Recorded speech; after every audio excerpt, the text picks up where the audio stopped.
Yes. Yes. Am I about to pull a Dwight D. Eisenhower, have a stroke, then proceed to wake up and say, "What the fuck was that?" Stupid. Yeah.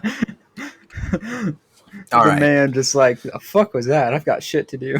Remember, if you like what we're doing here, make sure to give us a positive rating on iTunes, Google Podcasts, or wherever you listen to this show.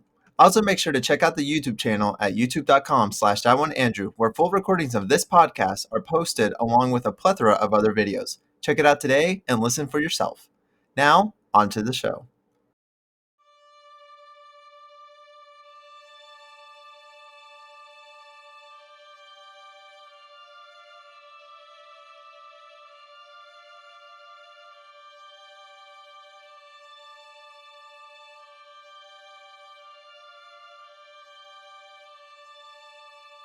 Greetings, all. Welcome back to Doomed to Repeat, a history podcast, the show where three friends come together each week and talk about interesting moments throughout history.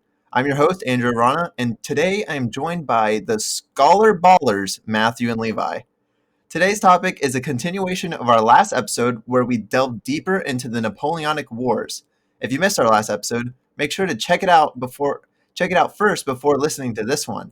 Now, before we get into our main topic, tradition dictates that I give the Scholar Ballers the Would You Rather question of the week. Would you rather be a part of Napoleon's Grande Armée or be a part of the British Navy in the same time period? Scholar Ballers, Oh what's your man, answer? I don't. Oh, like I mean, man, being part of Oh, being part of the British Army, man, you're drinking rum every single day. I mean, hmm. You're also getting your ass kicked by the Americans. yeah, yeah. Yeah. you said British Navy, though, right? I don't know. I feel like being a part of the Grand Hmm. Armée would have been pretty rewarding. Yeah, so that's the thing. Being part of the Grande Armée would have been rewarding, but at the same time, it also would have been like, they walked so much in so little time, you know? Like, they would walk from Paris to fucking Russia and be like, they did that in a month and a half. I don't think I could walk to the fucking other side of my town in a month and a half. It's terrible. Um, I mean, That's because like you need if to get out more, Andrew. as long as they don't like fuck, as long as they don't You need to freeze get to out death. more. Well, I can't even guarantee that. I don't know. If I survive Russia, I think everything would be okay. So I'd go with with Napoleon. You're going to go with I'll Napoleons. go with Napoleon.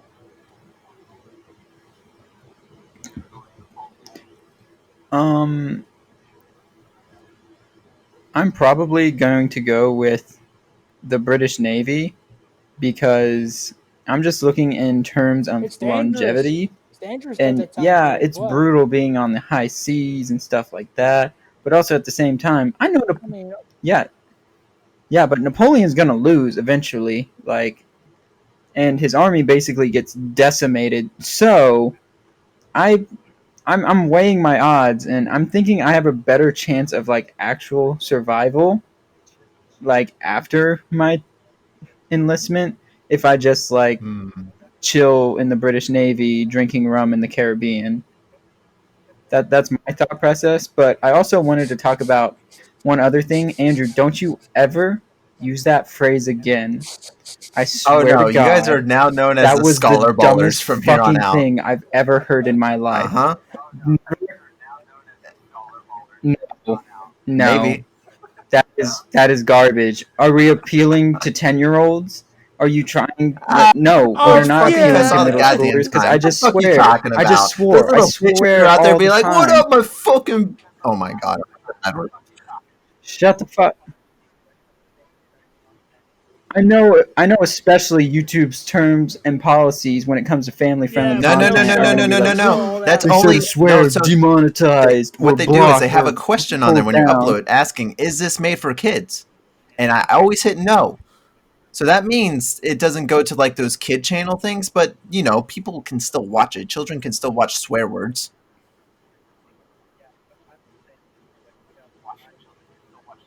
Yeah, yeah, They can, yeah, but I'm just saying, definitely. Andrew. Like, no, I will. No, I am not a. He's I'm not a he's not scholar that baller.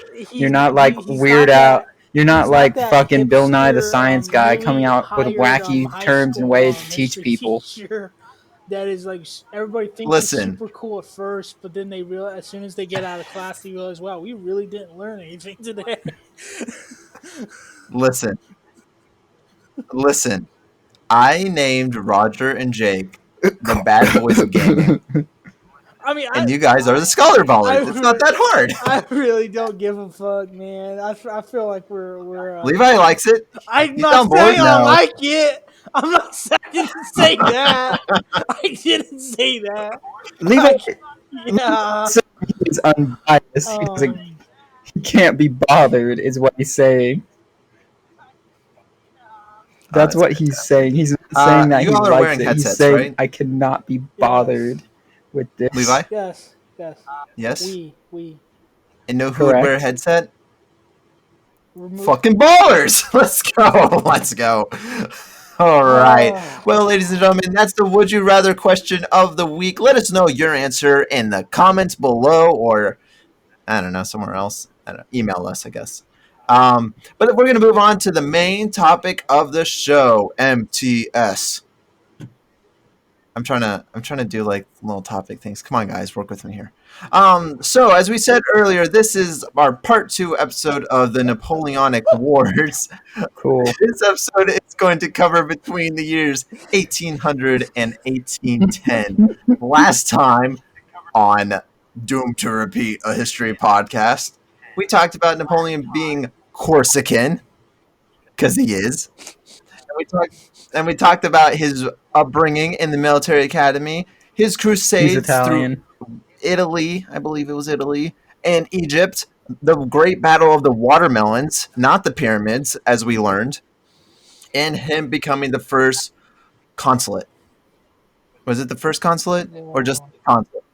First consul, thank you. The first consul, and that is where we ended, and now we're First going to jump consul. right back in.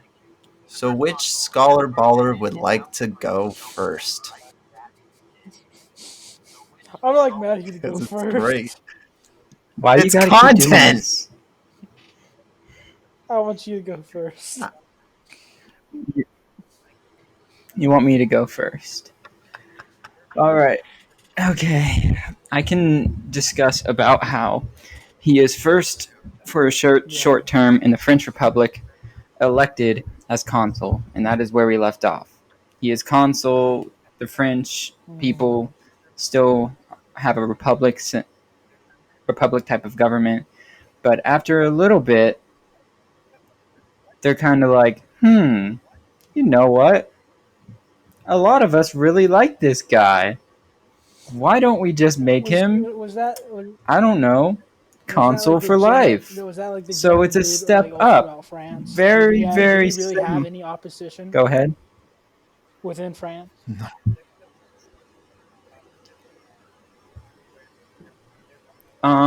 There was Oh, yeah, I mean- slight opposition, where there's always going to be opposition, but there was a majority that wanted him to be that because he was looked at as the savior and the true like warrior leader of France. And that's what the people wanted. They wanted someone they could look up to because they had just been through so much shit the past few decades with the French revolutions and just living in destitution and not having any food, liberty, or freedom. So they saw Napoleon as this great reformer to where, oh, we can make him Yeah. consul for life, and eventually he will coronate himself emperor later on. But they were also behind that as well because they loved him. But there's always a bit of opposition, and that's the idealists that wanted it to just stay a republic. They wanted it to be a for the people, by the people system of government, but it had already failed by the time Napoleon was appointed consul, which was in its life only a few years, I think, into it, but it had already failed. Nothing was getting done. It was in gridlock. They were Right. constantly changing power, and nothing was getting done for the people. So when Napoleon took charge, he's hailed as this great reformer, this great leader, and the people love him. And he instantly starts making things better for the people. Very similar to how Mm-hmm. Julius Caesar rose to power and how he got the love of the people on his side to where he could strong arm all the nobles in the Senate. But so he appoints himself, he gets appointed consul for life. Then he coronates himself emperor to slight opposition later. I want to add that he's Yeah, he still is. married to this cheating Yeah, he fucking is. whore during this time. Like this this stupid fucking whore has like Mm-hmm. somehow secured her way into Right. becoming Empress of France, Yeah. even though she cheated on him. So I really don't like the woman, but there will be time for there will be reconciliation on that on We those do. Yeah, lines we do. later Hmm. on. I don't know if we get to it in this episode. I'm pretty sure we do. Yeah, but right now we're just he is emperor Yes. of I think it's in When 1801. He is emperor of France. And now 1804 is when go ahead. he You're going to talk about the coalition. transitioned from consulate to emperor. Hmm. Okay, so he's just consul. All right, and I knew it was Yeah. somewhere around that time So before he goes to here's the war with thing. the I got these coalition. notes typed out, and it's a basic timeline of what happened. Yeah. The in-depth studying that I did was now, oh, good lord, a month ago, a month and a half ago. So I kind of remember some things. I mainly remember like his Oh battle boy. strategies and things like that. But when you're talking about like the coalitions and things like that, is that what they're called? Mm-hmm. Yeah, where Austria, Russia, and Prussia combined forces to Yeah, take yeah. out Napoleon because he was a I don't rising really power that recall threatened when their those happened. I dominions. think it was 1804 or '05, I think, but I'm not sure. Anyways, another thing that he did, so in 1801, I think this is kind of a big thing, and Levi, you were mentioning some of this stuff before that he's Catholic. Um, Mm-hmm. in 1801, the Concordat, I think that's how you pronounce it, is signed, making Catholicism the religion for the majority of French citizens. Mm-hmm. So So I can he was touch also upon getting yeah. religion. So I can touch upon that for a bit. As I don't know if you guys, I'm Matt probably most likely knows this. I don't know if you know it, Andrew, and for the rest of our viewers who may not know this, France is a Catholic nation. They have been mostly Catholic ever since they became Catholic, and Napoleon doing this was a very smart move. When it came to the Protestant Reformation coming to France, it never got very far, and there have been uh, there were countless assassinations, riots, other things that happened within France when it came Protestants versus Catholics. So Hmm. no, but when it came to the papacy and Napoleon, because the Holy Roman Empire still exists, but it's not really an empire anymore. Um, It's more of a title. it's more, yeah, it's more of it's just a state really. When it comes to the papacy between him, sorry, papacy between yeah, papacy between Napoleon and the Pope, and basically the Church is that Napoleon would always be at odds with the Church.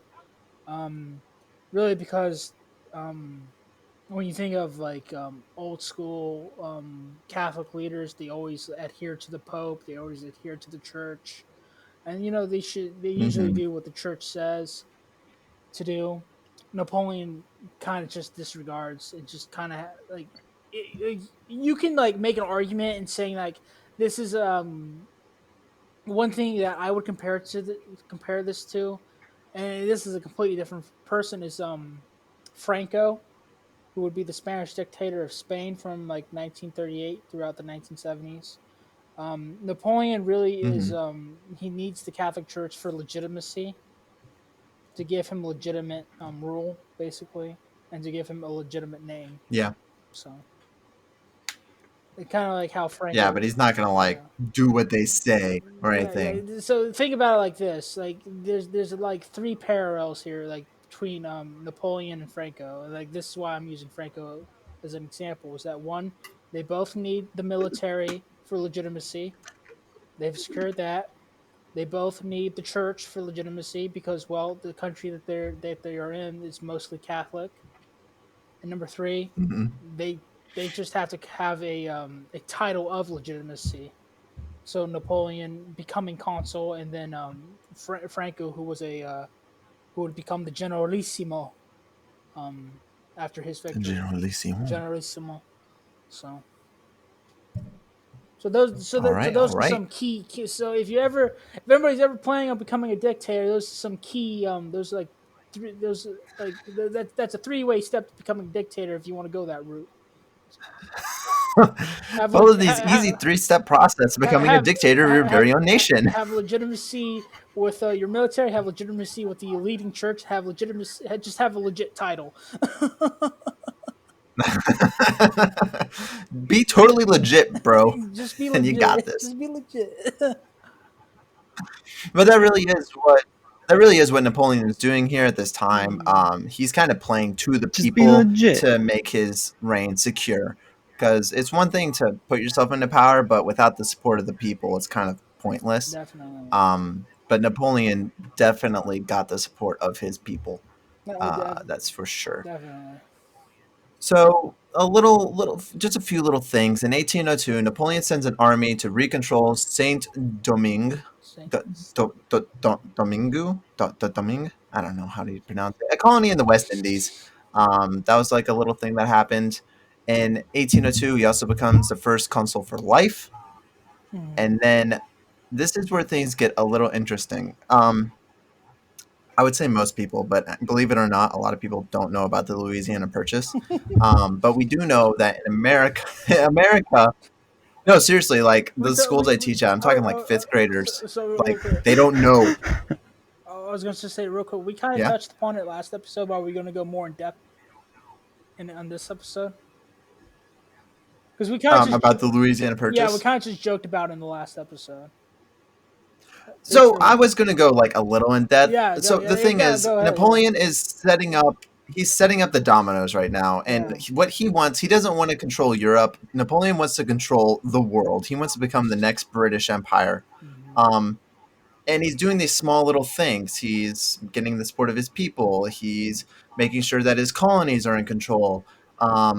He passes a law in 1802 that reintroduces slave trade in all French colonies because he wants his power to spread,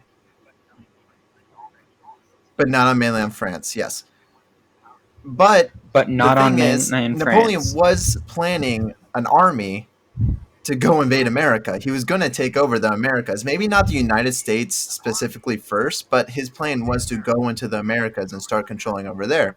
Until in 1803, when the British Navy was like, "The fuck you doing?" and they destroyed the French Navy. So because of that, Napoleon doesn't have a fleet, and he's really poor. So he sells the Louisiana Territory. So just and also just a little bit more about that is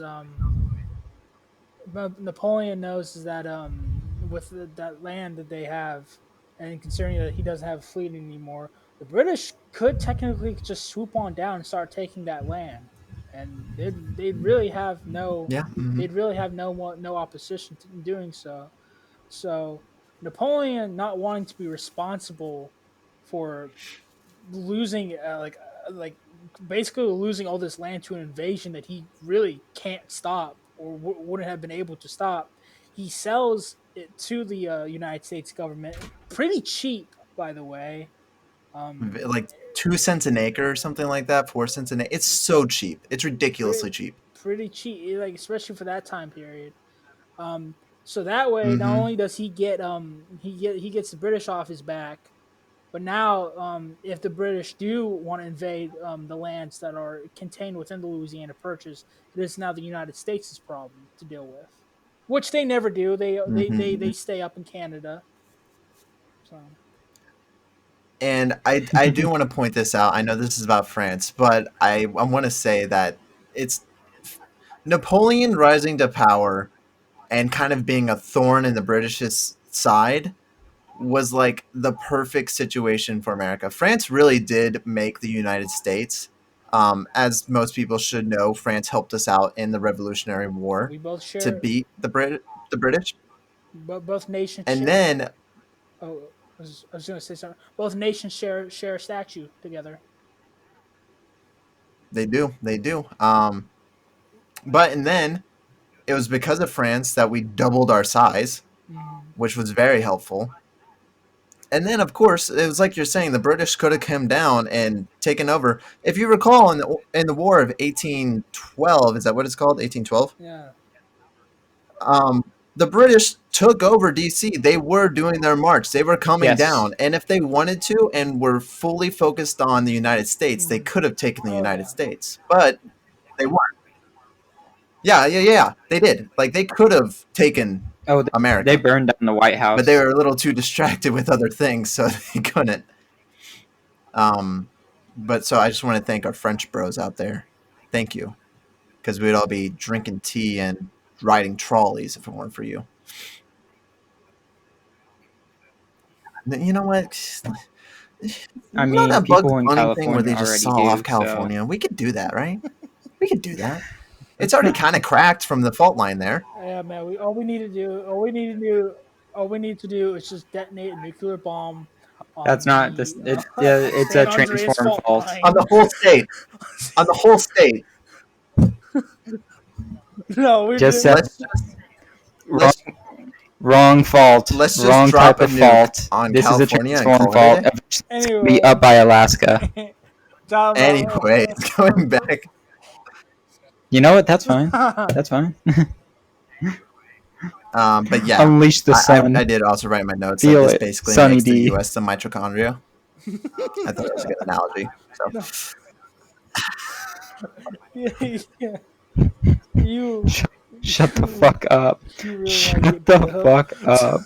You and your stupid ass shit. I But can't hey, stand it. you're not now someone, the mitochondria of the world, I guess.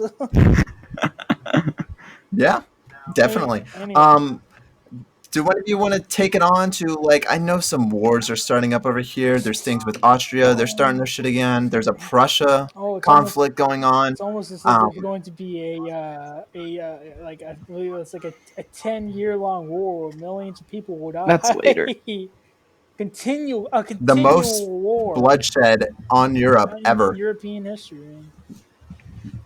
Yep, until World War One, of course. Mm. But yeah, one of you want to take it over? Honestly, these notes that I have suck. It's just a timeline, and it's a terrible timeline. What the hell? I don't How do always. you always take like terrible notes? No, I had good notes before What in happened? the Do I Japan need to episode, teach you how to take in the notes? Aztec episode too. Those are great notes. I mean, Okay, Levi, oh do you want to yeah, take no, it off, or do you want me to talk talk about the about Austrian Karl statesman. Friedrich Max von Liebig? That Austrian statesman. All right, so back to how Napoleon. This is in 1805 at this point. So he's already anointed himself emperor, and the rest of Europe is just like, we can't have this guy throwing a wrench into our operations. They actually had special interests in France because where they were trying to reinstitute the old monarchy and trying to get Habsburgs. one of their bloodline re-put in and yeah, the Habsburgs. They were trying to institute the French monarchy to kind of have control over France. That's what they're trying to do. But I also want to state that the Oh, Habsburgs at this time aren't at their like peak strength. They're not they're not at their highest point as they have been in history. They're kind of in their decline, I would say, at the start of their decline right here. So it's they're just still trying to run the show, but the person really running the show in Europe at this point is going to be Britain is running the show in Europe, and they spearhead the coalition against France. But on the mainland, we talked about last episode that Britain had the strongest navy and France had the strongest army, but Mm-hmm. you can't have an elephant fight a whale. So we never got to see them really go at it in their elements. So Britain is just supplying all of these other countries with financial resources, food, supplies, stuff like that. That's all they're doing when it they comes kind of to got to the army and the land battles. they kind They're of got like supplying them with they everything kind of they got like a can. Lend Lease Act going But on. on the navy, they're Uh, blockading. Go ahead. oh, Yeah, like I what we can't remember. did during was it Uh, World War One or I World War think we did it Two during with the both. I'm pretty British? sure. We did do it during with the I think Lusitania. we At might the have done it beginning during of both, both. America didn't want to. Yeah, Amer- not gonna lie, the United States is kind of like war profiteer central, so you know take that as you will. But anyways, to get back to Napoleon, so this coalition forms, and the first ones that are ready closest, technically they're the closest and the most ready to fight are the Austrians. And Napoleon knows this, so he already has his army amassed and he marches into Austria, marches towards Austria. And at first, they already know about his reputation of being a great general because he's defeated the Mamelukes, he's taken over northern Italy, he's done a lot of stuff that other generals thought impossible at this time. I also want to state that they are still fighting in Oh the really? old style with actual He's pikemen fighting like and that. muskets to where they have lines Oh, of okay, pikes gotcha. and musketmen. Yeah. So the Austrians, their military is not updated to where it should Mm-hmm. be. They're not fighting the way that the French are or even the Prussians. But so they've still got these lines of pikes and these, and then they have their riflemen. So, and they're fighting in block formations as well. And Napoleon comes into Austria, and the first person he meets is Karl Führer Mack von Leiberg. And if there's anybody that can speak German, I'm sorry if I'm A lot butchering of that, consonants. but that's a long ass name with a lot of shit going on in it. And yeah, a lot of consonants. But anyways, so the Austrian, I think it's Austrian emperor at the time, strictly told them all to like, no, stay together. Wait, we're gonna Mm-hmm. attack him all together at once. You cannot take him on one. And Mac is foolhardy and thinks he can easily dispatch him. So he goes in and attacks him, gets absolutely annihilated, just destroyed. That's Like this guy had like negative percentage chance of winning. Napoleon made him look like a bitch. Like the I think he lost like his entire army was either killed or captured. And the guy, I don't know what happened. I can't remember what happened to him himself. I don't know if he was captured. He wasn't killed, that's but he that's might have been captured or fled the well. battle, but he just got his ass whooped hard. And the reason Oh, I was just I gonna don't like just remember if comment I on that. talked about it last episode, the reason There's too Napoleon's many army, like sorry, what was that? figureheads from that time period wanting to make a name What were you for saying? themselves, and we'll see it at the Battle of Austerlitz. Mm-hmm. But that's I just always like, that's just hilarious. Just how like a lot of these figureheads want to make a name for themselves. They want to be the hero. they want to go up against the big bad Napoleon. They just get smacked down. Hmm. I just find it very hilarious. Yeah, but part of the reason, Oh, definitely. yeah, But I'm oh just saying, yeah, like this time and period that's something that specifically. happens a lot of times through Yeah, history. I'm Is just you saying, have like these this time period foolhardy specifically. It's just seeing, like Napoleon is political kind of like the appointees. unstoppable force.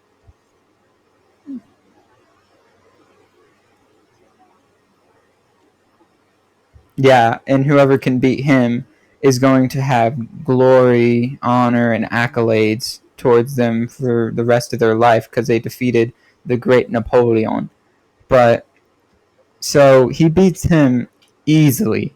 But the reason Napoleon's army is so effective is, first of all, it's modernized. He has the best equipment and he's using the most modern tactics with this, but he also has his army, instead of as what they do traditionally, to where they have one giant army controlled by the king or one general, he has his army split up into corps. And this is the system of military organization that we use still till this day in the United States military and militaries across the world.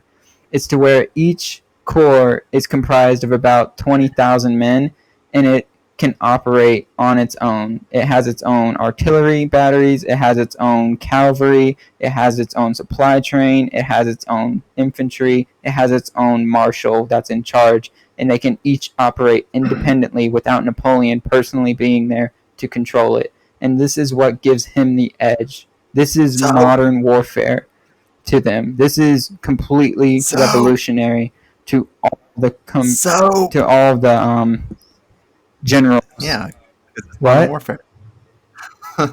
But I was going to Soap? bring that up about the corpse Oh, because god damn it, it's Andrew. like you said, each one could was self sufficient, and not only was this good for battles, but it was also how he traveled so fast.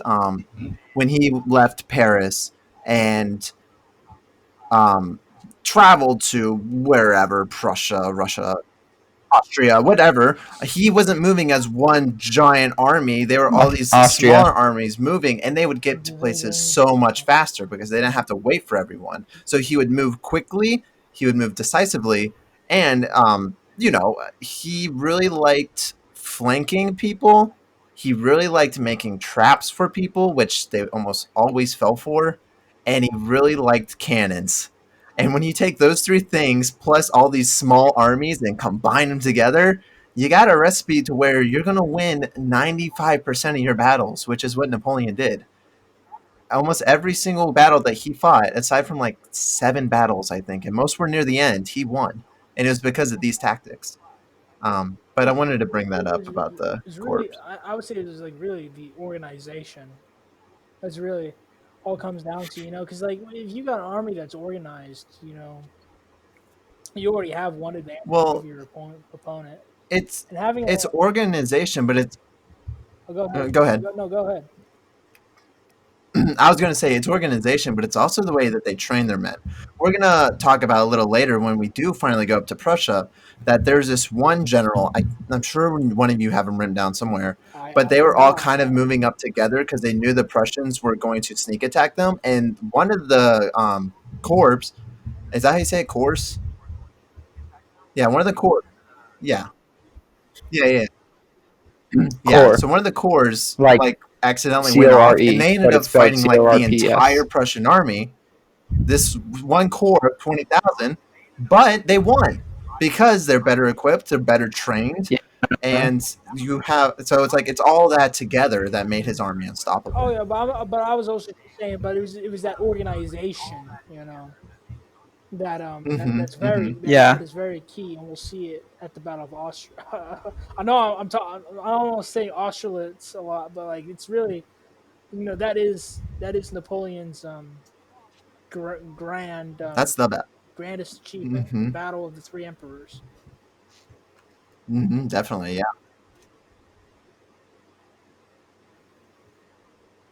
Yeah. Austerlitz. And I'm going to let you guys talk about that one because that's like, isn't that Austerlitz? Yeah, I'm going to let you guys talk about that one because I remember reading over it, and it was a very impressive victory. But I'm more focused on his actual tactics in the other battles, like Prussia.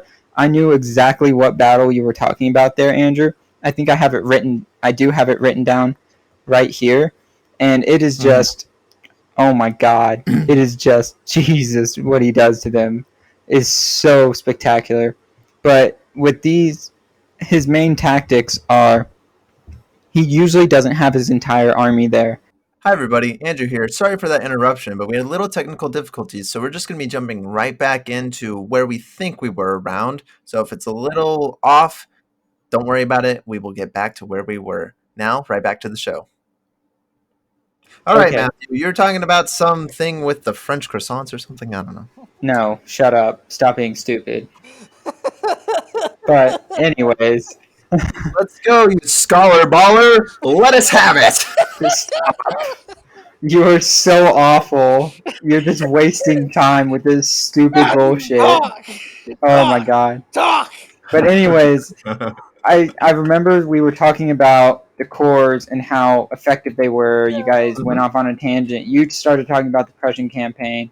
mhm, I'm currently talking about the defeat of Mac von Lieberich mhm. and how the tactics he used. And you brought up he likes to ambush, he likes to outflank.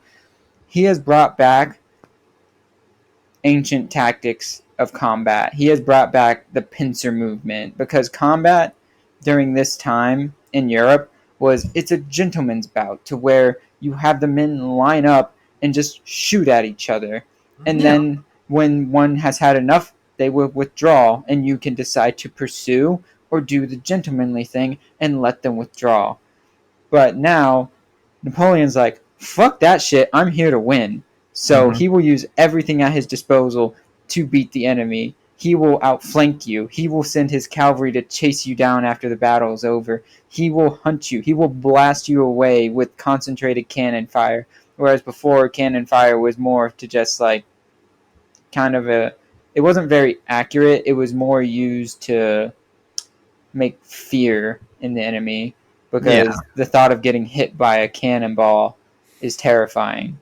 Mhm. But now with the more accurate cannons and the concentration of it on one singular target has made it a devastating weapon on the field. But after he defeats Mac, he continues and he starts pursuing the reinforcing army that was coming. And they, after hearing how he just obliterated this imperial army with ease, they're afraid and they're like, no, we need to go back, we need to regroup, we need to get more men together. So he started, They're saying fuck this shit. We got to do something else. yeah, and they're really pissed at Mac too because they're like, dude, we could have had a chance if you weren't a fucking dipshit, because he had like half the army. Mhm. So right now he's he's currently chasing Kutsov. I don't know if he's Russian or Austrian or Prussian. All I know is like they are Oh, all together in this he's coalition. Russian. Russian Kutsov, away. that is true. He is Russian away, and they are running away. And there's small skirmishes here and there, but the next major engagement is going to be Austerlitz, which I will let you and Levi talk about because I know Levi is eager to talk about Austerlitz, even though I like it a lot too, and how the tactics used and how he drew out the enemy was just perfect and textbook. I will concede to let you guys discuss this amazing battle and turning point in history. All right, Levi, give it to me. I swear to God, if you don't remember, No, this is what he fucking said. All this fucking right, guy. Austerlitz. The The battle fuck was that? of Austerlitz, man. If you guys have not heard of Austerlitz, well, you should have because it is one of, if not If you the, don't know about Austerlitz, shut then you up. a fucking fool. But if you don't know about Austerlitz, man, like, yeah, man. Listen, it was one of, if not the most important battles in European history. It is what will shape Napoleon's future for the rest of his life, his reign, his rule, his family, France itself, Europe itself. It literally shakes the Habsburg and the Austrian and Russian empires to their core, and it really Yeah. puts a bad taste in Alexander the First's mouth. So with sorry, excuse me, with Napoleon beating Mac and them going up there, the Allies, as they're known now, which is basically kind of just the Austrians and the Russians, they need a plan. They need something because Napoleon's coming for them, as Matt said. Like he's chasing them, and who's really the man of reason in all this? Well, as a man we you guys had just discussed whether or not he was Russian or not. Um, Hold on a second, I'm looking for his name right there. It is. Um, General Mikhail Kutsov. He's really Hmm. the sane one in all of this. He's really the reasonable one. Mikhail, whereas Alexander the First, who is coming down to reinforce the Austrians, kind of like how we saw with Mac. He's in it for glory. Alexander the First, he really wants to beat Napoleon. He wants to show Russian dominance, and he wants to chase the French all the way back to Paris. That doesn't happen. What ends up happening is that the battle takes. Oh, by the way, the battle takes place in what is now known as the Czech Republic. But Mm-hmm. Yep. it would So what happens? Um, I believe I think the night before the battle, like I think Napoleon's like gives like a little speech, and then he sleeps in his chair, and to kind of describe how the battlefield looks, it's pretty groggy. It's cold. We're in the middle of let's see right here. Where's my dates at? It's December. It's cold. It's cold in December. It's December 2nd, 1805. And it's pretty cold morning. It's kind of foggy out, There's the sun's shining though. It's kind of this. It's like a light in the shining darkness battle, and it's going to decide, Mm-hmm. these the future of Europe. So, how does Napoleon masterfully pull this off, knowing that he doesn't have as much men as the opposing as sorry as the allies? Well, as the battle is beginning and Napoleon forms his tactics and whatnot, um, in the beginning of the battle, his forces are doing quite well, but they are slowly being pushed back. They can't do anything about this. But here's Mm-hmm. here's his break through it all. This is where I go back to like how organization is such a good thing. Is that because of all the chaos and confusion of the battle, the Allies were kind of running around with like a chicken with their head cut off.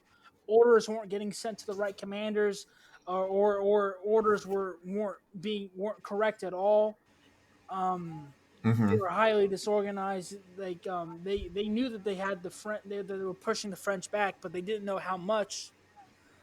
Um, and really Napoleon uses this to his advantage and just kind of side because like just sweeps the leg really and just massacres them. And if you guys want to go more in depth into that, please do because that's a Okay. very rough definition. But like kind of like with I guess Andrew, I completely forgot about all this studying with finals and shit. So it's Yeah, whatever. you guys are fine. If you want me to go, I can actually like give you guys a pretty good detailed from my memory of what the battlefield was. Yeah. Go ahead. Okay, so going from, I'm going to start in the west with Napoleon's forces, and I'm going to work from the top to the bottom because there's a river That's kind of the boundary line at the bottom that runs by there. I do remember this battle. I Yeah. do. There's 2 towns in the south. Napoleon has a smart move, but he does not have all of his men yet.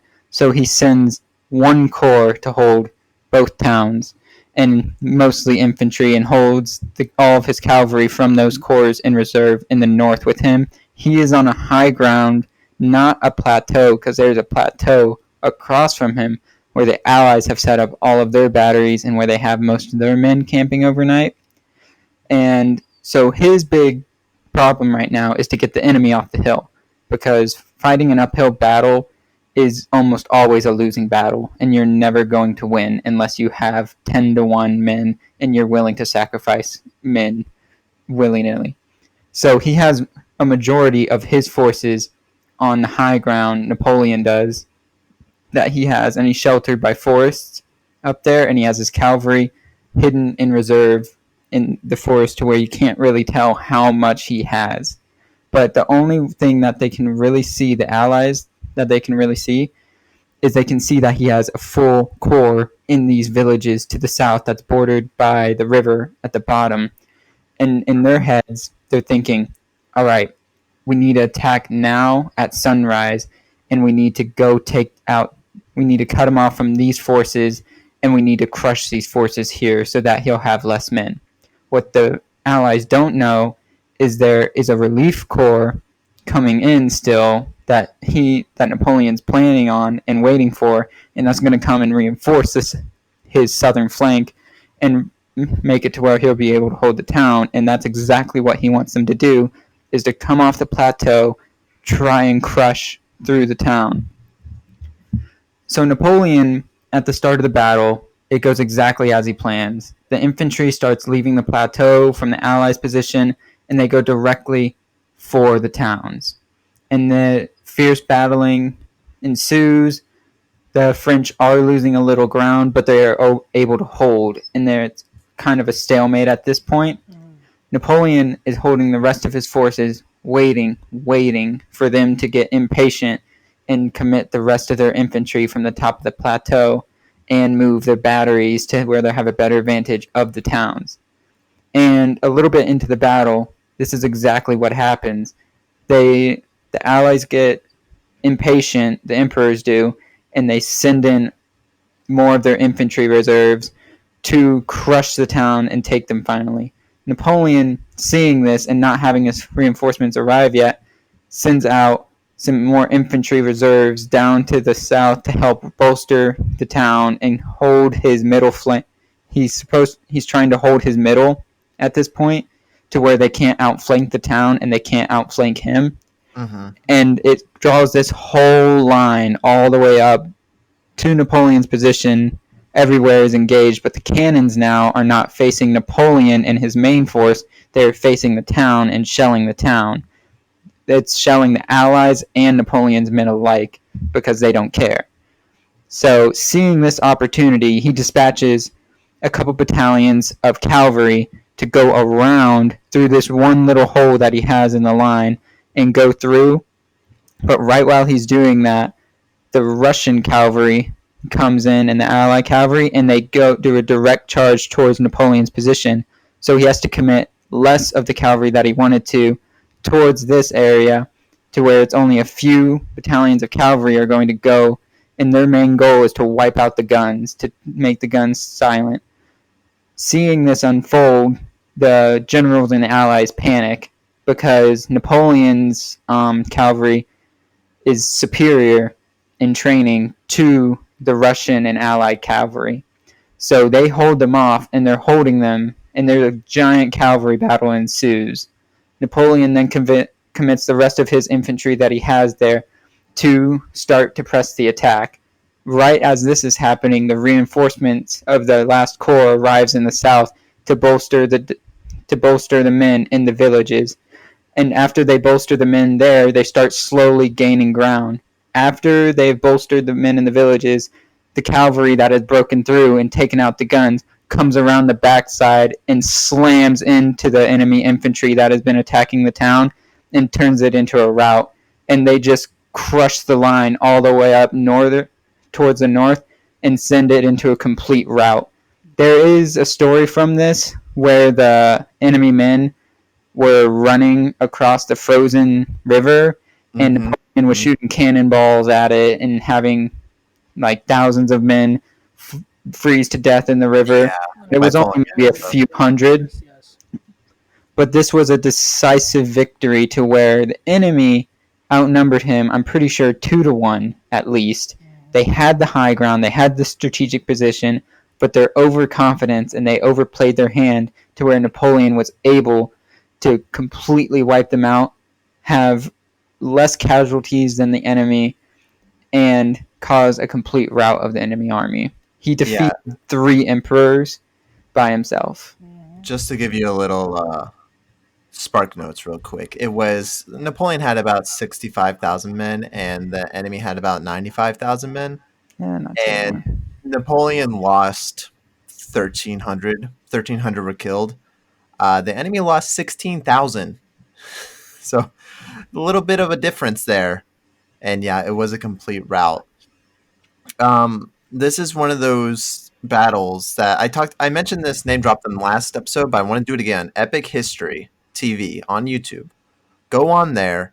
This is one of those battles that they show for 30 minutes and they have like little animations for where every single battalion was, every single troop, all the cannons and stuff, and they show you animated how the whole battle played out.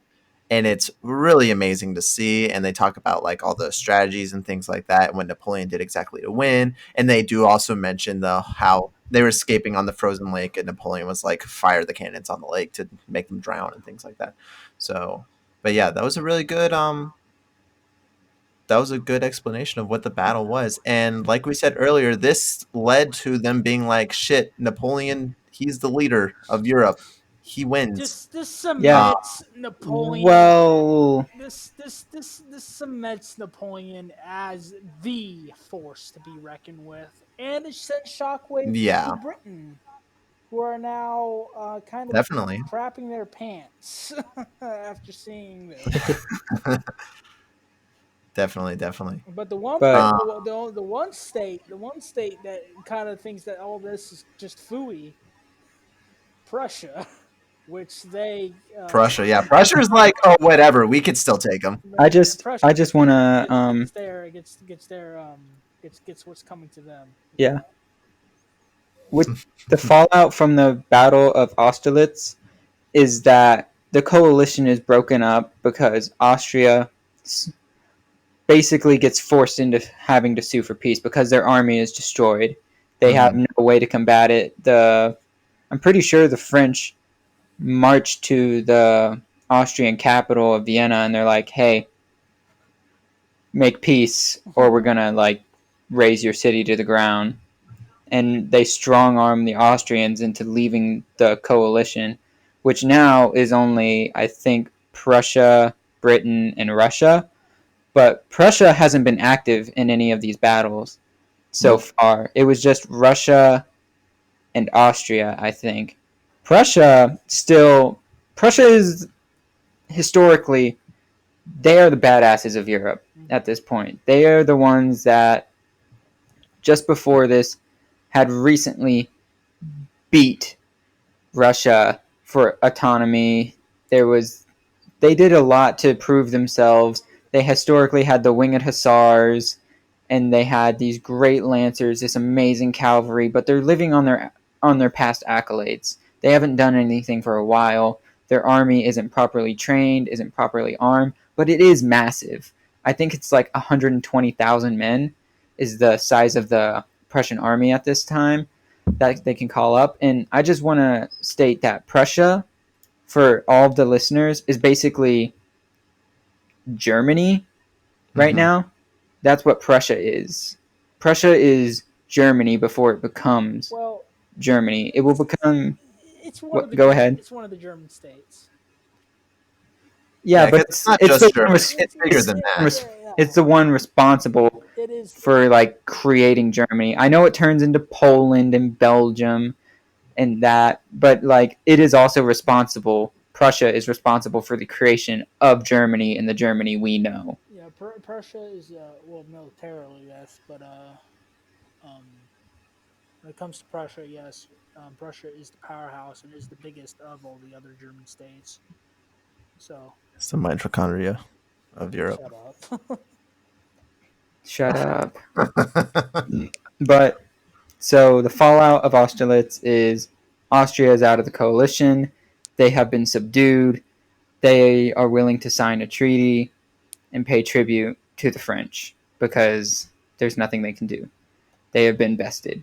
But now the Prussians are starting to get active. They're starting to get their troops together and they're about to mobilize against France. They're going to try to go directly into the heart of France from the north.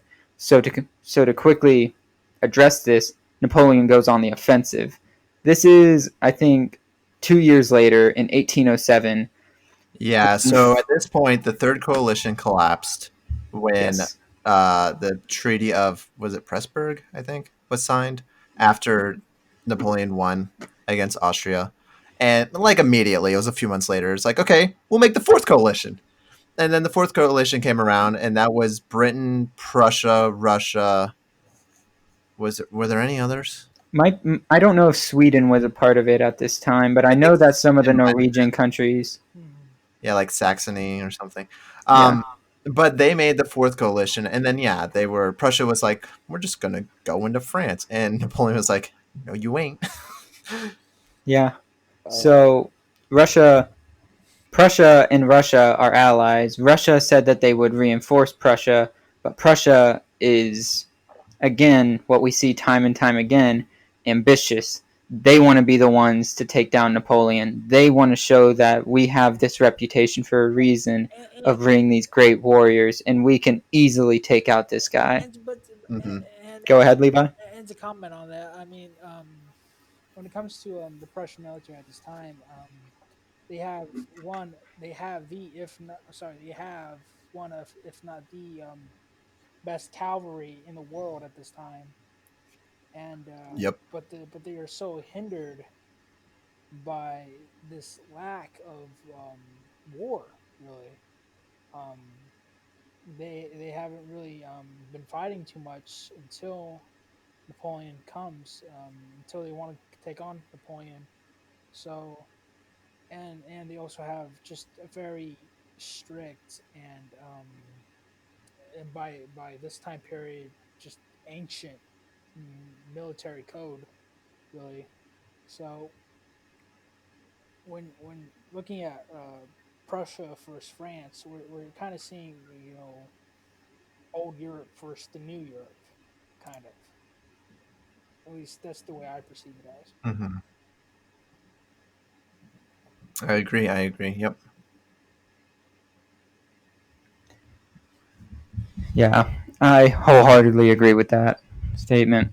Like, Prussia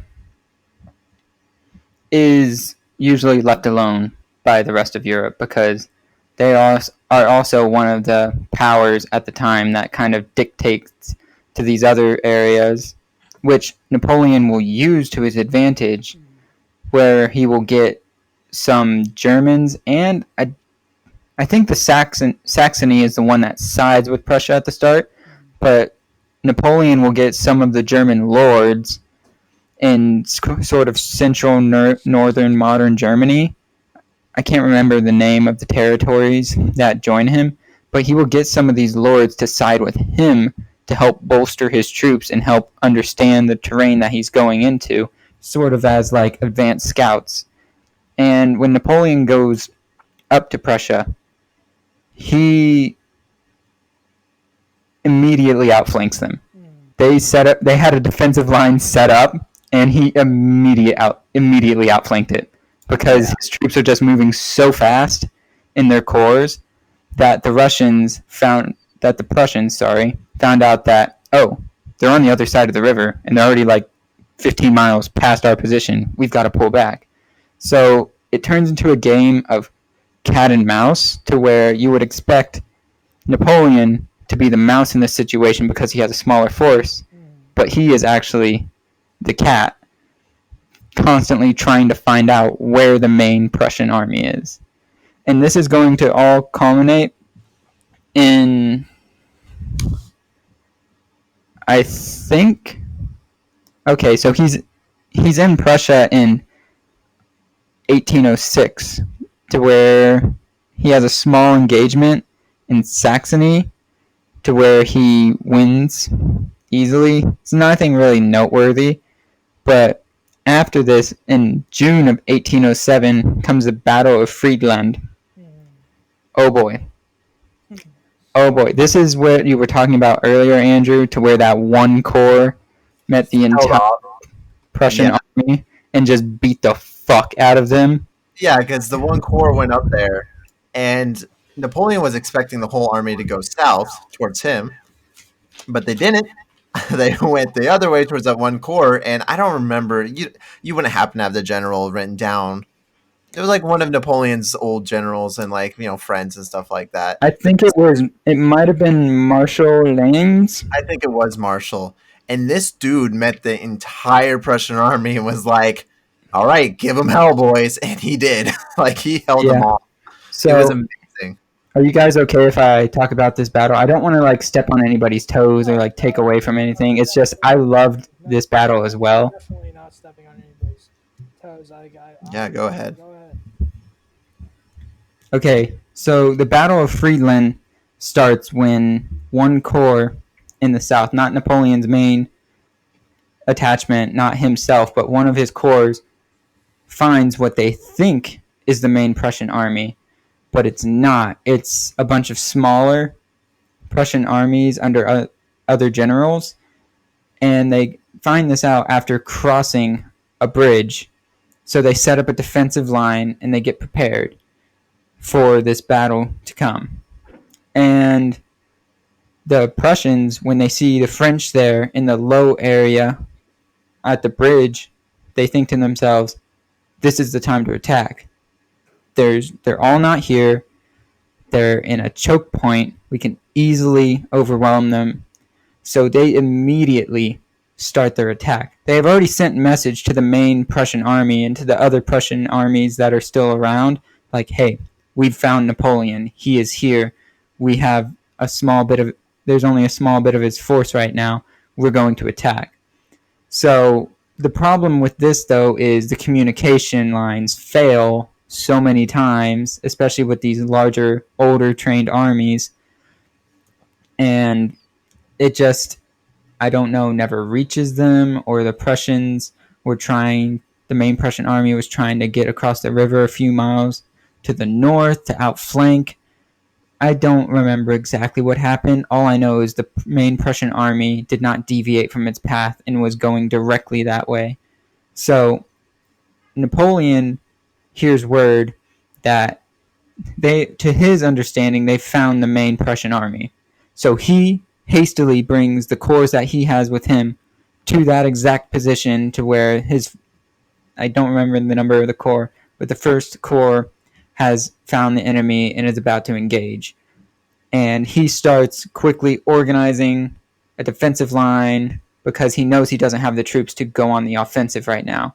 He sets up and he gets ready. And the first waves of Prussians start coming in, and Napoleon realizes this isn't the main Prussian army.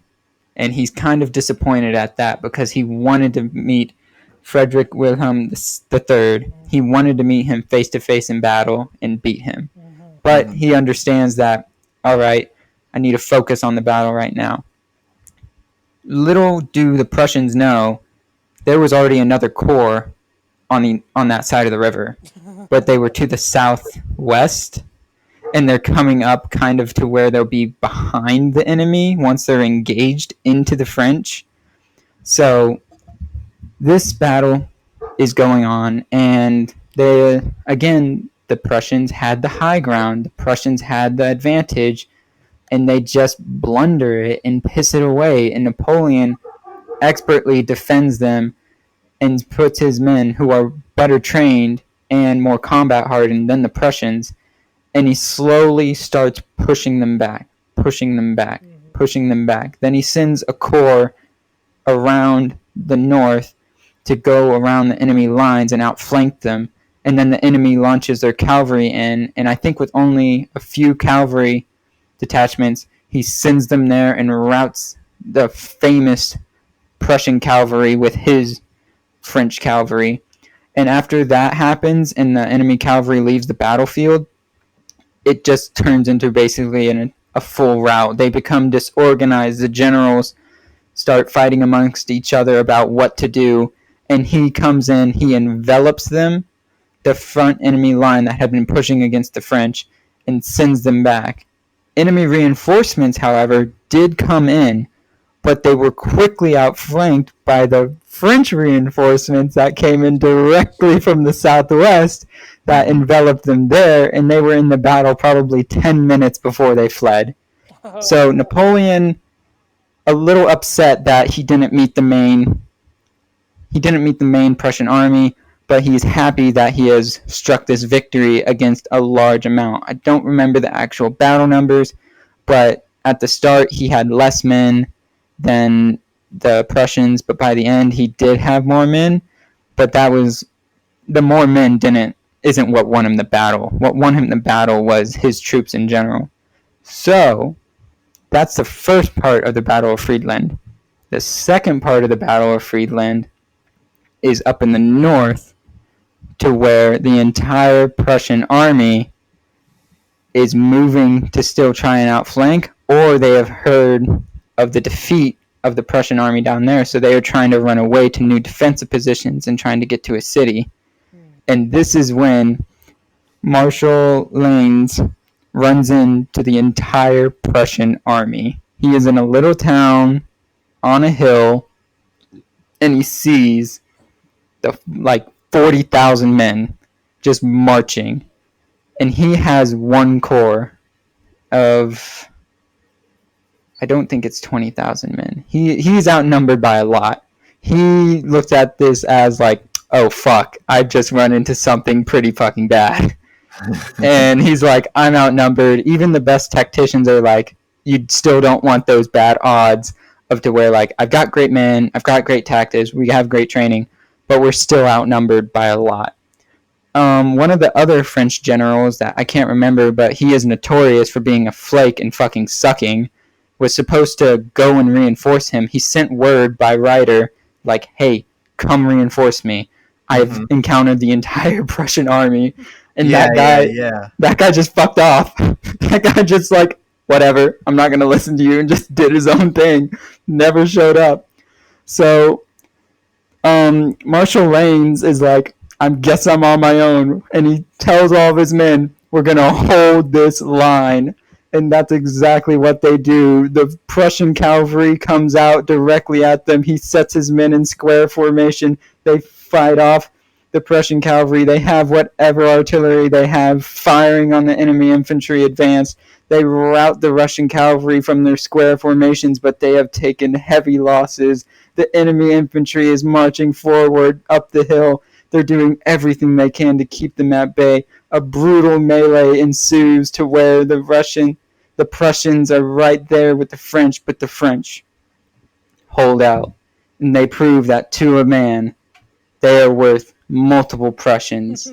And they beat back the Prussian army, and they kick the shit out of them. They're under cannon fire, too. I forgot to say that the Prussians had a shitload of guns just firing on them the entire time. It was probably like hell on earth for those Frenchmen. Oh, yeah.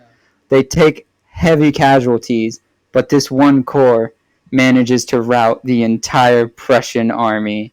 And it is just delicious victory for this man.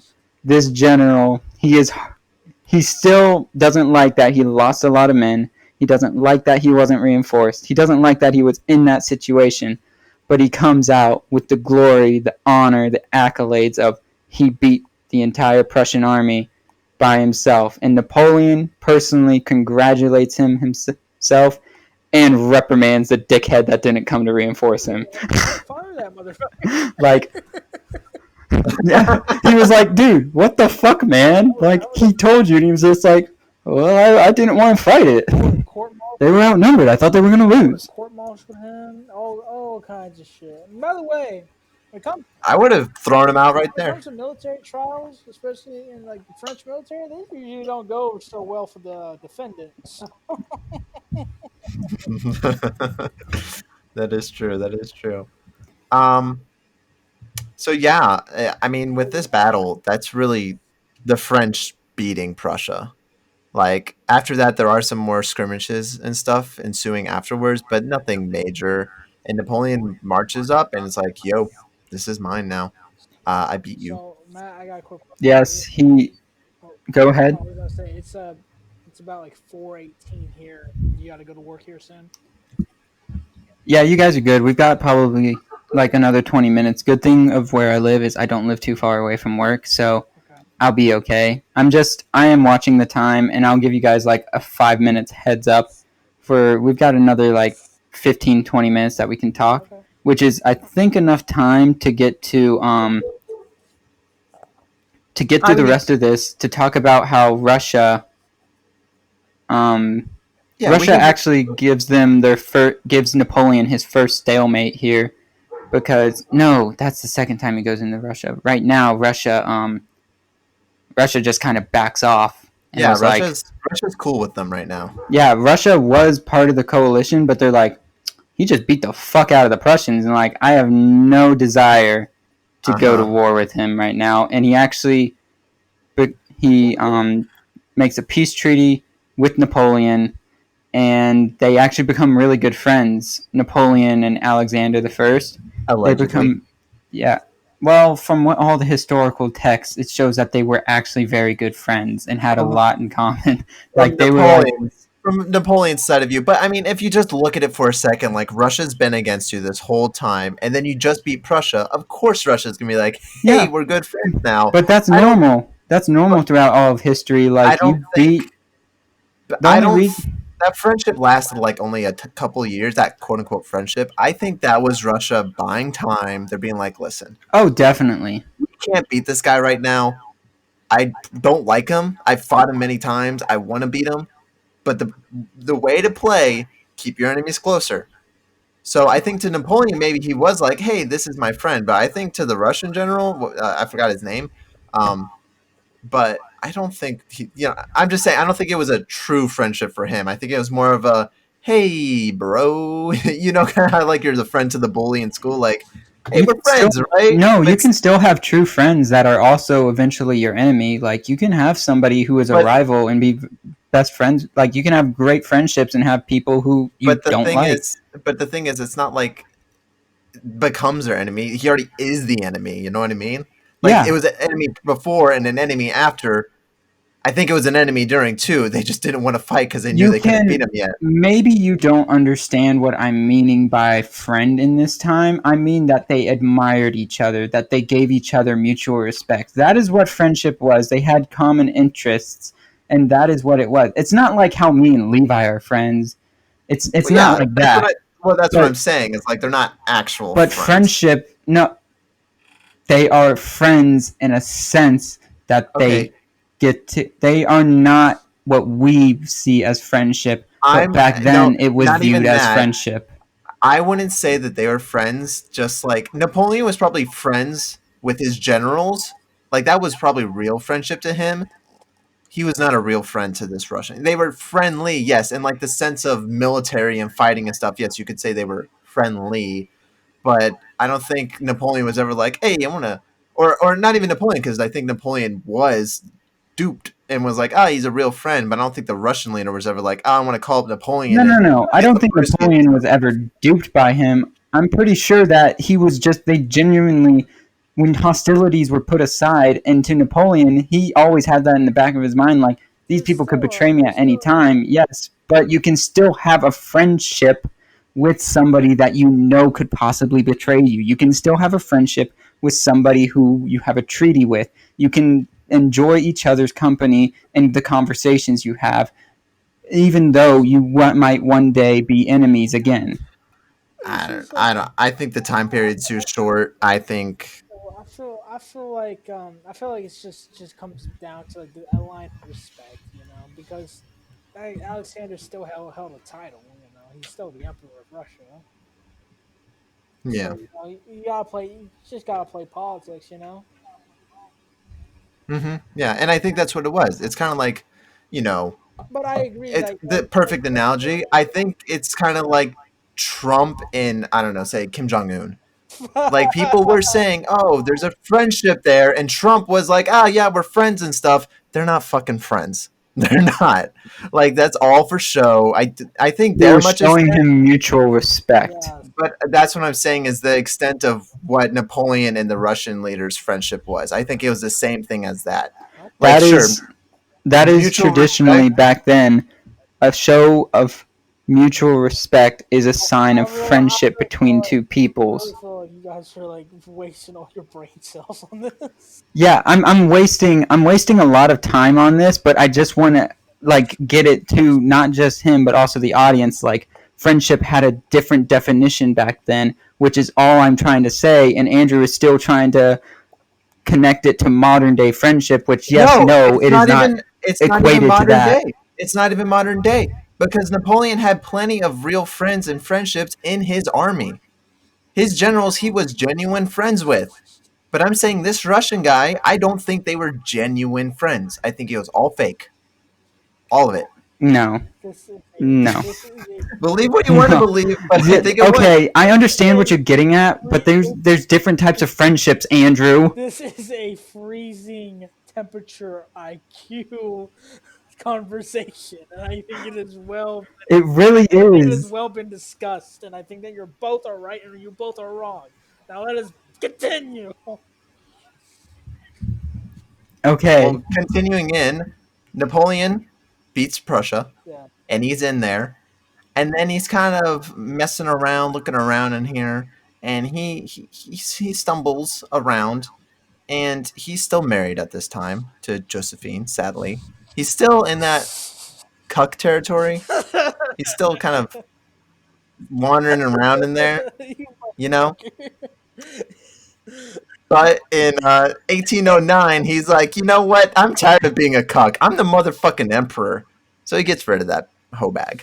He's like, you're out. You've missed some key points to where he had an affair with I the was getting to Princess of that. Warsaw. I No, there's was another getting affair to that he that. had with the Princess of Yo, I think, or maybe Duchess of Austria. yo, Yes, it was the Duchess, the one that the one that he marries. who can yell? Yeah, that's the Duchess of Austria, but he also had an affair with the Princess of Warsaw. Yes, I Who can know. I yell? was going to get Who to can that. yell the loudest I over was the other person?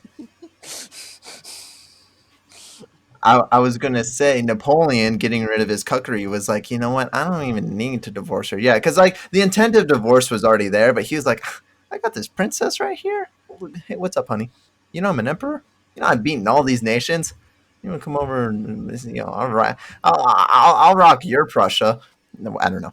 Oh But he my gosh! does Oh that, my and god! then yeah, he That is meets awful, Andrew. You are he meets some garbage commentary. he meets Marie Louise of Austria, Marie Louise. and I think at this point it's safe to say, Matthew, you are the love expert on Napoleon, but I think at this point it is safe to say maybe he loved her, maybe he didn't, but a lot of politics played into his marrying of her. Oh, yeah, no, for sure. Like, he also. Alright. So, after the end of this war with Prussia, there's a small time of relative peace to where Napoleon's not on campaign, and he finds himself in an affair with the Princess of Warsaw. I can't remember her name, but it was just a fling, and she was kind of using him for political gain too because she wanted Poland to be a free nation again. But that eventually doesn't happen, so he cuts that off. The reason he ends up divorcing Josephine, though, is because he wants kids of his own. He Mm-hmm. wants, and Josephine is older, and she's not. They've tried lots of times, and she's just not having kids. He did truly care for her still, and when he does end up divorcing her, he gives her the chateau, the nice manor that they had on the outskirts of Paris. He lets her keep that for the rest of her life, but she's distraught because now she's out of the political sphere. She's no longer in that in group of knowing what's going on, having influence, and she's no longer the empress. So she's lost that title, and she's torn up about that. I don't know much about what happens after the divorce, except for that she got to keep the house, and she fades away into like relative obscurity. Yeah, no one really talks about her anymore.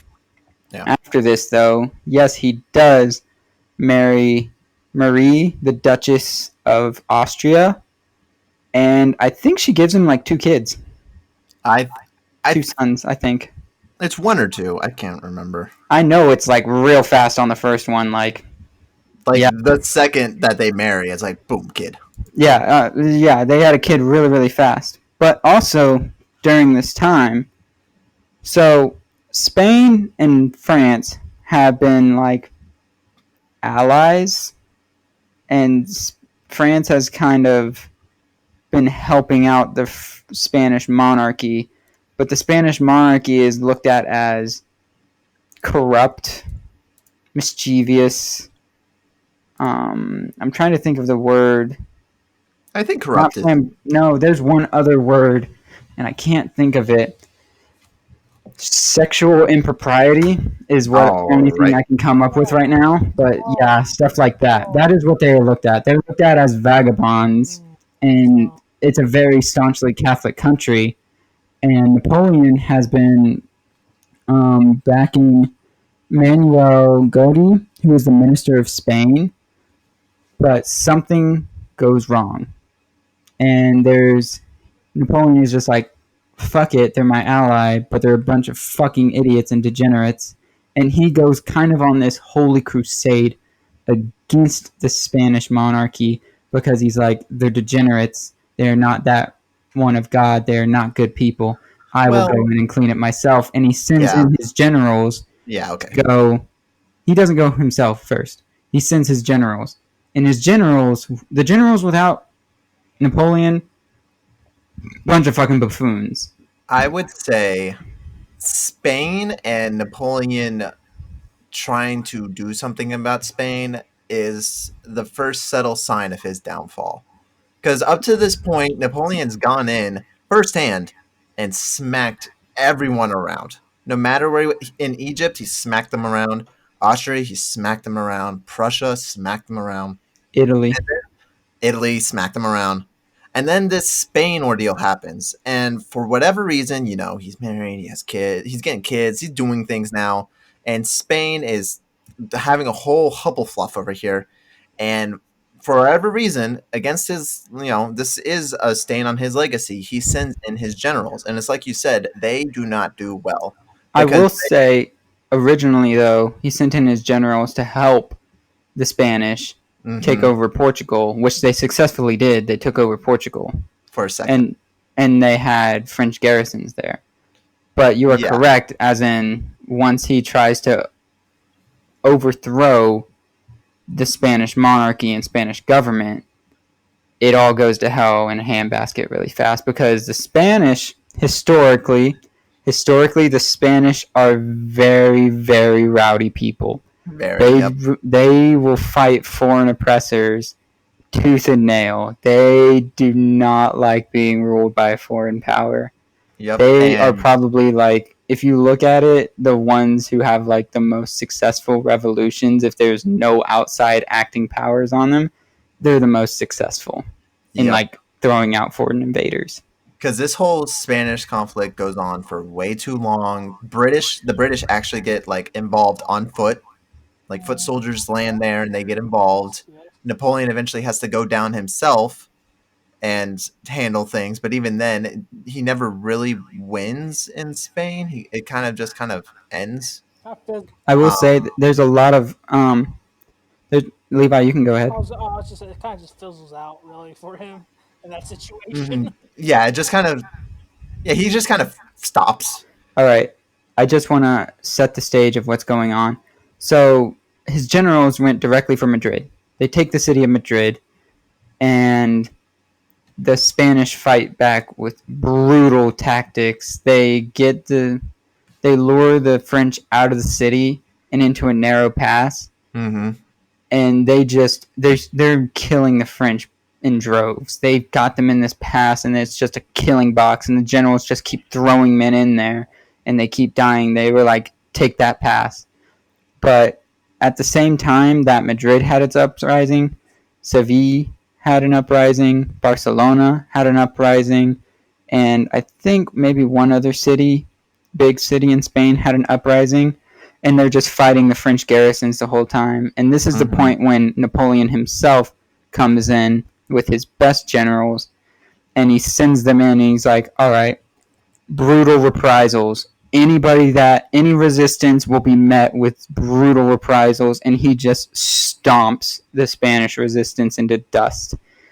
Before this, the British did land 20,000 troops and they took back over Portugal and they had marched into Spain.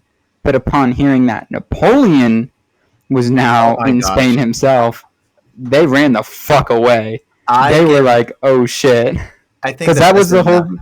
Go ahead. I was gonna say. I think the best analogy for the British was if anyone's seen Star Wars Episode 8, because it's just a hell of a long chase scene that Napoleon's chasing the British. The British are trying to run to the port to get out of there, and they're just doing it for like a few weeks. And the British get to the port, and they're like loading and stuff. But then Napoleon's right there, and he starts bombarding the boats and stuff. And eventually, I think the British lost like a boat, maybe like one. Yeah, the British seem to be experts at retreating by sea very well. But this was actually a loss for Napoleon, because Napoleon during this battle lost one of his best generals. He was struck by like a stray cannonball or something, and No, you're thinking of a different general. That was the British general that got oh, hit by a cannonball. was it a British general that got hit? Yeah. Do you Napoleon want me lost to? someone. All right. All right. So the 20,000 British men. That's basically like the full power of the British army at this time. They only got like 20,000 men. And they hear Napoleon's in Spain, and they're like, "Fuck, we gotta get the fuck out of here. We may have overstepped." So it is just a basic run and like good retreating tactics. Like they're fighting off the French in little skirmishes to delay them. When they get to the port in northern Spain, I can't remember the town, the British Navy is there to start loading them up, but the French have cannons, but the terrain does not allow for the French to use one of their most decisive tools, which is cavalry, because it is too rocky and hilly. So the French mount infantry attacks, but the British keep them at bay because they have the high ground, and they keep the high ground to where the French have to go up hills. Right. And in the Spanish heat during the summer, no. That's no good. Actually, wait. It might have been the winter. 1 second. Yeah, it was actually during the winter because I remember they were marching through snowstorms, chasing after them. So in the winter, still really dry, rocky terrain in northern Spain. The the French attacks don't work, and they just keep shelling with cannon fire at the boats and the men entrenched. But the British trick the French by lighting fires all Mm-hmm. along their front line, and the French, do the same thing to where they light fires too, because they're like, all right, it's going to be a stalemate tonight. We'll just wait until morning. But secretly overnight, the French don't know that the British are retreating, and there's only a few men on the front line, and most of the men are being loaded onto the boats. Before this, though, yes, the general in charge, General Moore, was leading the defense, but he sadly was struck in the shoulder with a cannonball. That's what it So was. Yeah. Okay. this guy, this guy had a bad fucking day. And Somehow, because he didn't die right away. It was yeah, not an instant death. he still lived. He lived until like Oh. troops. Like this man, oh yeah, I wish that on nobody. You got hit by a fucking cannonball. Like there's no way. It said hit in the shoulder. That means there's no more shoulder. That means there's no more arm. Nothing There might left. be a few other things gone too. There's nothing left. Bone, But anyways, bone is turned into powder.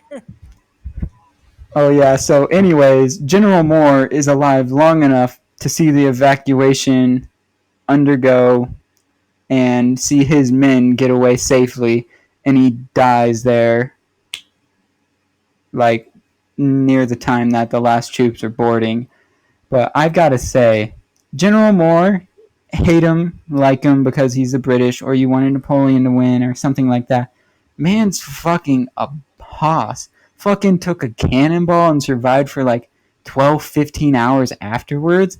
Incredible. I don't even want to imagine the pain he was in. He got hit by a fucking cannonball. Jesus Christ. It was probably like an 8-pounder too, minimum. Oh my god. Man lost his goddamn arm. Jeez, He's but dead. Yeah, he died. yes, Yeah, this he did. He did. He got hit. He yeah, did. yeah. But I will agree with you that this is the start of the decline because his misadventures in Spain reinvigorate old enemies like Ooh. Austria, Yes. which Yep. will Yep. which I I could will love be Austria fine. every time. Yeah, I will be fine because we should start that next time because that is truly the beginning of the fall. Is the next I Oh yeah. wrote it Uh-huh. down as April 1809 Austria Part 2 Electric Boogaloo. Oh So Jesus Christ.